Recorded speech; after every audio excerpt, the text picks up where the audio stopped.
তথা দক্ষিণ অঞ্চলের মানুষের দীর্ঘদিনের দাবি স্বপ্ন পূরণে বাংলাদেশ রেলওয়ে রূপসী বাংলা নামে একটি নতুন আন্তনগর ট্রেন চালু করছে। উক্ত ট্রেনটি যশোর, নড়াইল, কাশিয়ানী, ভাঙ্গা এবং ঢাকার অভিমুখে যাবে। মাত্র 3 ঘন্টা 30 মিনিটে বেনাপোল থেকে ঢাকায় যাওয়া যাবে। উক্ত ট্রেনে টিকিটের মূল্য শোভন chair 455, AC chair 869, AC cabin 1041 টাকা। স্বল্প খরচে স্বল্প সময়ে স্বাচ্ছন্দ্যে নিরাপদে উক্ত ট্রেনে যাত্রীরা যাতে ভ্রমণ করতে পারে বাংলাদেশ রেলওয়ে তার সকল প্রস্তুতি সম্পন্ন করেছে।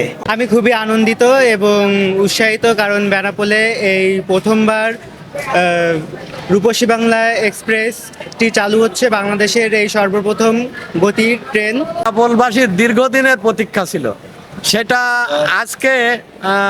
আজকে পূরণ হতে যাচ্ছে।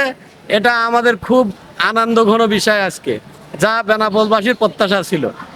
আজকে ঢাকা টু বেনাপোল হাজার হাজার পাসপোর্ট যাত্রীরা আমাদের বেনাপোল থেকে ঢাকা ইন্ডিয়া যায়, ইন্ডিয়ার থেকে আসার পরে তারা যেতে পারে না। এই জন্য একটা ট্রেন দিয়েছে।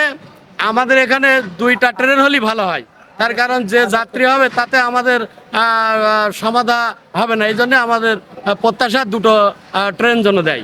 পুরনে আজকে ঢাকা বেনাপোল, বেনাপোল ঢাকা রূপসী বাংলা ট্রেন চালু হতে যাচ্ছে। আজকে উদ্বোধন।